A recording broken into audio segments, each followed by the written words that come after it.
Assalamualaikum warahmatullahi wabarakatuh. Sahabat Ari, saya bersama satu sosok yang luar biasa dalam bagaimana peduli terhadap urusan sejarah, ya, bagaimana merawat sejarah, yang tentunya ini bukan kerja mudah dan perlu satu dedikasi dan komitmen serius untuk memelihara sejarah agar ingatan itu bisa terawat dan generasi ke depan itu bisa benar-benar dapat memahami sejarah secara utuh dan uh, komprehensif. Ya. Siapa dia?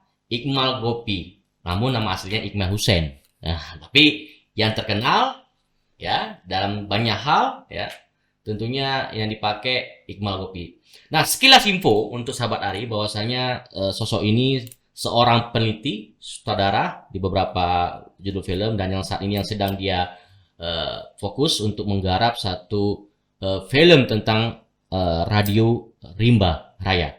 Bagaimana pentingnya radio rimba raya? Seberapa urgennya sehingga ini diangkat? Dan seperti apa prosesnya? Langsung saya ajak bersama narasumber yang sedang berada di studio Janari. Assalamualaikum Bang. Waalaikumsalam, Bang. Senang bisa menghadirkan Abang di sini. Ya, tentunya sahabat Ari bukan hal yang mudah untuk berkomunikasi dengan Bang Iqbal Gopi. Ya, karena kebetulan beliau sangat padat dalam rutinitasnya dan alhamdulillah kita bisa menghadirkan di Jalan Ari secara eksklusif. Bang, ini ada info yang saya tangkap bahwasanya Abang sedang serius menggarap film Radio Rimba Raya. Apa yang melatar belakangin kok penting ini diangkat Radio Rimba Raya? Seberapa penting sih bagi orang Aceh? Seberapa penting sih untuk merawat sejarah tentang status Rimba Raya ini, Radio Rimba Raya? Silakan, Bang. Iya. Terima kasih sebelumnya. Sebenarnya film Radio Rimba Raya ini film dokumenter ya. Ini udah selesai nih film nih. Oh, sudah selesai. Udah selesai. Jadi ini kita meneliti itu dari tahun 2006 sampai 2010, 4 tahun. Proses perjalanannya. Memang ini awalnya itu dari 2002 itu sudah kepikiran ini untuk akan membuat film dokumenter Radio Rimba Raya. Nah, awalnya juga nih Radio Rimba Raya ini masih kita nggak tahu apa peran pentingnya Radio Rimba Raya di Republik ini, ya kan? Dan setiap hari pengen tahu juga tuh, Bang. Iya. Awalnya saya sendiri nih karena saya di sini sebagai sutradaranya, jadi saya pengen tahu nih sampai sejauh mana peran penting Radio Rimba Raya. Karena yang kita tahu dari orang tua, dari bapak kita bahwa ini radio ini adalah radio yang memancarkan tentang kemerdekaan. Ya, gitu. Kemerdekaan yang tentang apa? Yang kita tahu kan 1945. Proses dalam perjalanan 4 tahun itu ternyata banyak hal-hal yang saya tidak temukan saat saya meneliti, kemudian itu kita rekam ya gambarnya, tapi hasil dari film penelitian ini bentuknya film, bukan dalam bentuk buku atau disertasi dan enggak. Jadi ini bentuknya bentuk film. Nah, dari hasil temuan itu ternyata ini peran penting Radio Rimba Raya ini bukan hanya lokal. Jadi awal saya itu saya kira ini Radio Rimba Raya ini hanya berperan untuk lokal. Jadi tidak seperti apa gambaran kita ini sampai Indonesia, internasional dan lain-lain. Nah, ternyata hubungannya ini wah ini penting nih. Jadi gini. Jadi proses peran Radio Rimba Raya yang ada di Aceh, yaitu di Bener Meriah, sekarang itu dulu Takengon ya, sekarang secara administratif itu di Bener Meriah itu berperan penting pada masa revolusi fisik. Revolusi fisik, kemerdekaan setelah 1945. Nah, kita kan proklamasi kan 1945. Nah, kemudian kan Belanda datang lagi nih, sekutu menang perang. Nah, kemudian Belanda membonceng. Nah, ternyata Belanda ini sendiri ingin menduduki kembali republik ini gitu.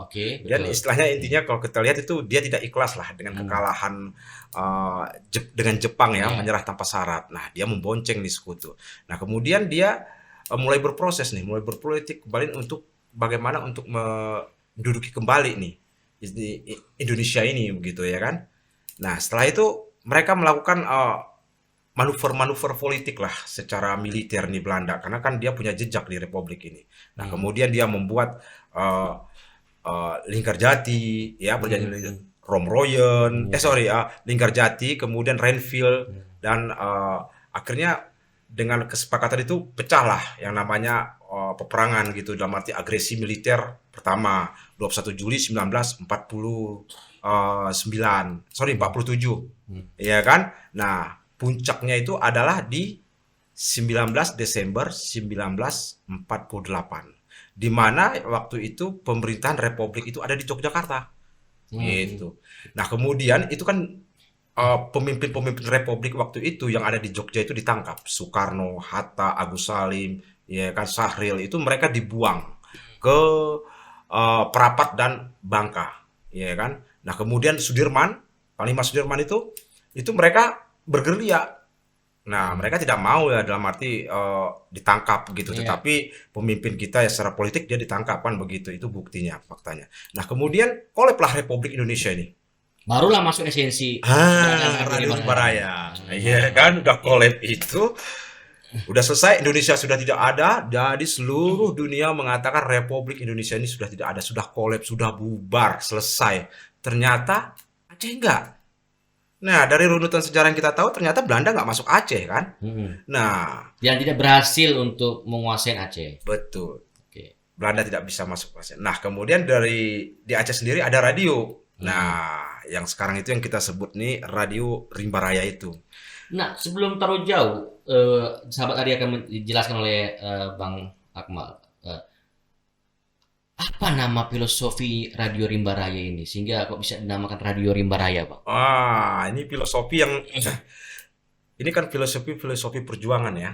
Di mana di sini emisional dari salah satu kondisi yang sangat udah betul-betul genting yang namanya pemimpin ditangkap ya, karena Aceh tidak dimasuki Belanda, yaitu filosofi Republik Indonesia masih ada. Karena di sini Republik masih ada, tentara Indonesia masih ada. Kan begitu. Wilayah Indonesia masih ada. Dan di sini adalah Aceh. Nah, Makna diksi kata Rimba Raya sendiri? Nah, Rimba Raya ini begini, sebenarnya ini kan radio tentara. Oke. Ini sebenarnya radio tentara. Oke. Awalnya itu di Kota Birun. Nah, di bawah pimpinan Kolonel Sinusup. Nah, dengan gelombang-gelombang politik dan peperangan yang terjadi di Jawa, ya kan, ataupun di Sumatera gitu. Nah, ini mereka atas perintah Tengku Muhammad Daud Bre, waktu itu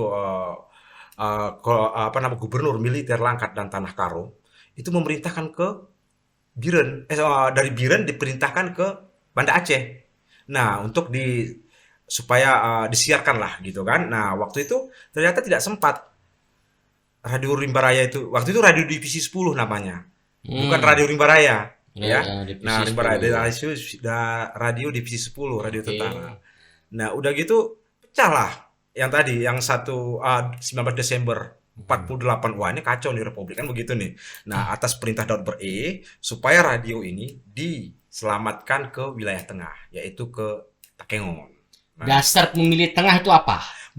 dasar untuk memilih tengah ini Dan meletakkan radio di situ. ya, karena kalau secara teritorial dari yang kita dapat dari penelitian itu, wilayah tengah ini adalah wilayah yang zona aman. Dalam arti begini, kalau seandainya Belanda masuk ke wilayah pesisir, ya kan, di wilayah tengah ini akan terjadi perang jangka panjang juga, karena ini daerah-daerah gerilya. Daerah rimba ya? Rimba. Oh, gitu. oke. Karena pada saat itu maknanya ada ilustrasinya banyak hutan, susah dijangkau. Iya. Nah, kemudian dipindahkanlah ke Takengon. Nah, itu pun juga tempat-tempat itu kan udah hunting lah, riset lah, ada kebun bias ya kan. Kemudian itu tempat itu tidak aman. Jadi mereka memutuskannya itu di Rimba Raya tadi. Sekarang nih Kampung Rimba Raya namanya. Kalau dulu itu bukan Rimba Raya tapi Kampung Tanoh Ilang. Tanoh Ilang ini kalau bahasa Takengon itu tanah merah. Nah, jadi tanah merah. Jadi itu hutan lebat. Malam itu ada bunyi suara jangkrik itu masih ada kalau siang. Nah, disitulah ditempatkan. Disitulah markas tentara divisi 10 ya untuk komando, garis komandonya di situ. Nah, karena hutannya yang begitu lebat, rimbun, ya kan? Kalau siang hari, kalau menurut dari sumber sejarah itu kalau siang matahari kan sampai mau bering-bering katanya. Iya. Ya kan? Nah, makanya itu disebut dengan populer itu Radio Rimba Raya, gitu Bang. Dan itu kalau dijangkau pada saat itu jangkauan frekuensi sejauh mana tuh Bang? Nah, kalau frekuensi ini kan Sampai internasional itu kok sampai tahu gitu loh. ya, ini kan baru pembuktikan, Iya. pembuktian ya, enggak Iya. ya enggak Bang. Jadi Iya. begini. Jadi dari hasil penelitian dari narasumber saksi sejarah itu sendiri, bahwa kenapa bisa kita tahu kan bahwa siaran ini sampai ke luar negeri, yaitu Eropa, ya kan, Singapura, India, Indian Radio itu. Nah, Iya. itu mereka memantau terus. Karena begini, kalau dari yang saya dapat dari di lapangan itu, mereka juga nggak tahu nih. Dalam arti kok bisa sampai nih apa namanya, suara rimba raya ini kok keluar negeri begitu. Karena begini, mereka calling balik gitu. Kalau seandainya siaran itu nggak nyampe, dia kan ada sinyal callingnya. Ketika itu mereka nyampe, dia kabarin ke kita bahwa mengatakan bahwa siaran ini belum nyampe. Jadi ada koneksitasnya. Jadi ada hubungan antara internasional sama Aceh. Nah, itu koneksitasnya pakai sandi Morse atau pakai apa? Iya, jadi dia memakai sandi Morse. Ada apa telegraf gitulah. Telegraf. Jadi kode-kode gitu. Jadi radio ini juga memakai kode-kode selain broadcast seperti kita ini Iya, menyiarkan. oke. Jadi Radio Rimba Raya ini dia menyuarakan suara juga. Nah, itu sahabat Ari yang nggak diketahui oleh publik. Banyak hal kan? Lanjut Bang. Iya. Dia suara juga, ada telegrafisnya. Jadi dia mencoba menerjemahkan berita-berita yang ada di Jawa. Ya kan ada peperangan di Medan. Jadi karena pada fase itu pemerintah Republik Indonesia kan sudah tidak ada. Lahirnya PDRI, Pemerintah Darurat Republik Indonesia. Ya kan. Nah, dari sinilah kan pemimpin itu kan Saprudin Prawira Negara kan waktu itu. Itu mobile kan. Jadi Siapa pemimpinnya? Saprudin Prawira Negara. Oke. Nah, ini kan apa namanya? Mereka kan pemerintahan yang mobile. Jadi saya sudah ke tempatnya juga tuh, sampai ke Koto Tinggi, Bukit Tinggi, sampai ke terakhir tuh basisnya itu di Bidar Alam. Bidar Alam ini perbatasan antara Sumatera Barat dan Jambi. Sampai ke wilayah itu terakhir itu saya kan. Jauh juga, Bang. Iya kan? Luar biasa. Jauh juga. Ini luar biasa Abang untuk peduli untuk sejarah Aceh sebagai orang Aceh yang juga peduli dan juga bisa untuk kontribusi besar untuk bagaimana membuat satu dokumentasi agar anak cucu kita ke depan bisa merasakan. Nah, ngomong-ngomong nih Bang, Iya, Bang. esensinya apa sih yang disampaikan di Radio Rimba Raya itu sehingga pesan-pesan itu bisa, apakah hanya pesan sebatas bahwa Indonesia masih ada atau ada pesan-pesan khusus yang pada saat itu menjadi satu istilahnya yang diskenariokan bahasa-bahasa atau hal-hal yang memang disampaikan ke dunia internasional pada masa itu. Iya. Pada masa itu esensi dari perjuangan Radio Rimba Raya ini kan sebenarnya tidak lepas dari proklamasi itu kan, yang 17 Agustus 1945, kemerdekaan Republik itu. Nah, ini yang sebenarnya eksistensi ini yang dipertahankan oleh Radio Rimba Raya ini. Dia menyuarakan terus, Menyuarakan terus bahwa Indonesia itu masih ada. Indonesia ada, Indonesia tidak Iya, karena kan begini. hukum, Karena kan Indonesia begini logikanya. Kita kan merdeka itu kan 17 45. Agustus 1945. Tetapi kok ada peperangan? Berarti kan Belanda ini kan tidak mengakui kemerdekaan itu kan, sehingga terjadi lagi agresi-agresi lagi kan di Republik ini. Dia tidak mengakui kan, secara logikanya kan begitu kita berpikir.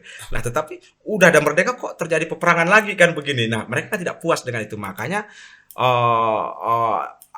dengan Radio Rimba Raya ini mencoba mengcounter, dalam arti Belanda ini kan ingin menduduki lagi nih, menyerang kan. Akhirnya terakhir kan terjadi konferensi meja bundar itu kan di Den Haag. Nah, artinya kalau dari tafsir Abang ini ya, Bang Gopi ini, saya memahami bahwa apa yang dilakukan oleh Radio Rimba Raya ini ternyata betul-betul mampu membuat satu eksistensi dan juga mewarnai dalam proses bicara Indonesia dalam pengakuan internasional, ya, dan juga membangun satu gerakan secara internasional bahwasanya ada hal yang tidak legowo di Belanda atau yang tidak komit dari Belanda untuk melepaskan dan memberikan kemerdekaan pada Indonesia. Seperti itu. Iya, ya begitu. Tidak legowo. Jadi itu yang terjadi kan faktanya kan. Dia tidak menerima kan dengan kondisi dia kekalahan itu. Nah, sekarang tapi kan dia ingin menduduki, tapi nggak terjadi kan. Akhirnya banyak sporadis di seluruh Indonesia yang melawan Belanda kan. Nah, tetapi kekuatan Belanda waktu kan sekutu ya di bawah. Tapi dengan satu kekuatan kita ini yaitu melewat Radio Rimba Raya ini kan penting kan opini. Jadi Radio Rimba Raya ini membangun opini dunia bahwa mengatakan Indonesia itu masih ada. Begitu. Karena karena Indonesia ini kan sudah dibuat negara federal. Ada Ya. 16 negara federal ya, kalau nggak salah itu. Termasuk Republik Georgia. Itu Ya. negara Pasundan. Nah ya Ya. kan, negara Madura ya, termasuk Kalimantan itu dibuat kan negara-negara boneka kan, negara-negara federal itu Ya. dibuat. Nah, sedangkan waktu itu kita menolak untuk membangun negara Aceh gitu kan, Ya. dari buatan Belanda kan. Nah, jadi di sini eh, cuman tinggal Aceh aja yang tidak tidak bergabung kan. Oke. Sumatera Selatan udah semua. Jadi dengan hasil yang waktu itu kemerdekaan itu kan akhirnya dari radio. Jadi gini, pada fase masa itu tidak ada media selain radio. Ya. Itu penting. Radio ini Oke. penting, Betul. ya. Itu kuncinya situ. Ya. Jadi ibaratnya radio itu saat itu kalau kita tidak Ujung memiliki tombaknya. ujung tombaknya, Oke. ujung tombak. Udah radio itu sangat luar biasa. Karena apa? Ibarat kita punya mata tapi tidak melihat, punya telinga tidak mendengar. Nah, Ya. itulah fungsi radio. Jadi kita nggak tahu apa yang terjadi di medan perang sama kondisi-kondisi itu kita nggak tahu kalau tidak ada radio, sinyal-sinyal radio itu kan. Ya. Nah, jadi inilah peran penting dari Radio Rimba Raya itu sendiri karena dia bisa menyiarkan sampai ke PBB kan. Palar itu dia mengetahui apa sehingga diplomat-diplomat kita ini bisa melakukan lobby-lobby kan, dalam arti untuk melakukan tekanan-tekanan terhadap agresornya Belanda itu sendiri gitu. Oke. Nah, inilah peran penting dari Radio Radio Rimba Raya. Nah, sangat penting kalau saya tangkap dan sangat luar biasa keberadaan Radio Rimba Raya. Nah, ada yang mengkritik di dalam benak saya dan itu perlu abang jelaskan kepada sahabat Dari sehingga juga publik tahu seberapa peduli pemerintah Indonesia dan Aceh untuk merawat Radio Rimba Raya Seberapa peduli pemerintah Indonesia dan Aceh. dan Aceh. Ini bukti nyata, faktanya aja sekarang ya. Saya mengatakan belum ada. Ya kan? Misalnya dibangun tugu khusus, dibuat fasilitas untuk Fasilitas. wisatawan datang, Ah, terus mendatangkan informasi bahwa ada keberadaan Radio Rimba Raya yang perlu didatengin. Iya, tapi segini kan, tapi ini tadi saya bicara secara luas ya. Tetapi kalau kita kerucutin ini sejarah Rimba Raya ini belum naik ke permukaan. Dalam arti banyak orang masih belum tahu lah secara permanen lah ya. Karena ini juga belum dilegitimasi dari pemerintah Republik ini bahwa peran Radio Rimba Raya ini sangat berperan besar kan. Tapi kalau sekarang kalau dibilang tidak peduli, peduli karena tugunya ada kan. Tugunya ada. Tetapi itu kan betul-betul. Tapi sejarahnya itu loh, maksudnya Pengakuan Indonesianya ada tidak? Itu yang penting. pengakuan untuk Sehingga provinsi lain atau daerah lain tahu bahwa Aceh punya andil besar dalam bagaimana untuk menjaga keberadaan Indonesia dengan andil keberadaan Radio Rimba Raya. Seperti itu Bang ya? ya. Kalau pengakuan sampai sekarang ini secara Republik Indonesia bahwa peran besar Radio Rimba Raya sampai detik ini nih, kalau untuk Indonesia belum ada. Buktinya memang belum ada sekarang. Ya. Apa? Dan, Belum ada ya dan kan? Abang berharap itu pemerintah harus merespon. Oh iya, sangat merespon. Harus Karena- merespon tuh ya. Iya. Kalau subjektif saya mengatakan kalau tidak ada Radio Rimba Raya, memang Republik ini sejarahnya pasti akan berbeda juga. Berbeda, Karena begini, Iya. serangan 1 Maret 6 jam di Jogja itu, siapa yang menyiarkan?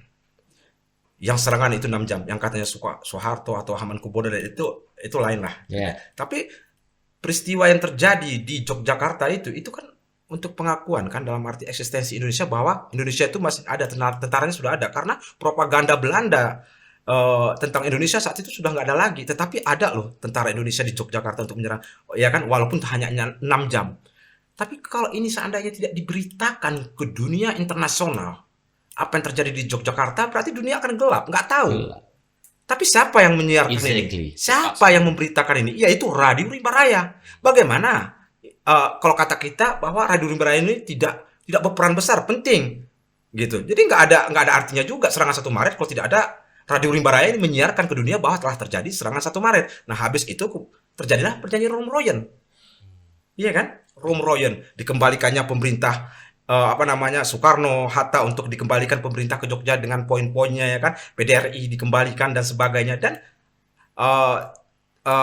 untuk dirundingkan lagi kan konferensi meja bundar di bawah PBB. Nah, ini kan efek ekses dari Radio Rimba Raya sendiri. Bagaimana Bang kalau itu kita katakan tidak penting? Bagaimana bangsa ini tidak mau tahu tentang Rimba Raya? Kan ini sangat tidak masuk akal kan? Ini Iya, kan iya. sangat penting kan? Jadi ini regenerasi kita ke depan ini harus tahu bagaimana peran penting sejarah Radio Rimba Raya itu gitu. Oke. Gitu. Berarti sini kita ketika nanti ditonton oleh stakeholder baik dari pemerintah pusat atau pemerintah Aceh ya, ini menjadi poin penting yang disampaikan oleh Bang Gopi ya, bahwasanya perlu keseriusan untuk melabelkan, untuk melakukan advokasi atas keberadaan dan peran Radio Rimba Raya sehingga dunia internasional, dunia nasional tahu seberapa penting hal yang sudah dilakukan oleh Radio Rimba Raya.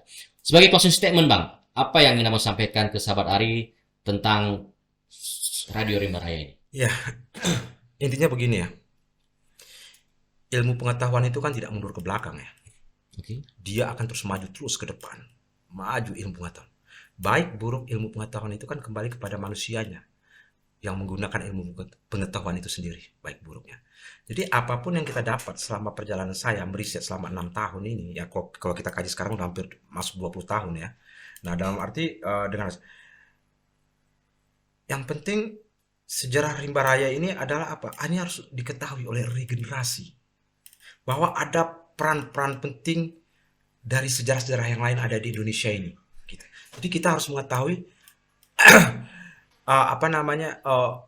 apa yang sudah pernah diberikan oleh dari sejarah itu sendiri gitu. Jadi ini harus diketahui gitu ke depan. Jadi Sehingga generasi tidak melupakan sejarah. betul generasi. Karena kita itu ada karena sejarah itu gitu. Iya, Kita ada sekarang karena ini. sejarah. Kita Gitu. ada karena sejarah ini, sahabat Ari. Baik, tidak terasa Bang Gopi, usia sudah Ya, bincang-bincang terima kasih. kita. Tentunya banyak informasi, banyak data, dan hal yang paling penting, kita belajar bagaimana peduli dan sayang terhadap sejarah kita sendiri, dan seperti apa kita mewarnai, tergantung sahabat Ari ke depannya. Sampai ketemu lagi bersama saya, salam Jalan Ari.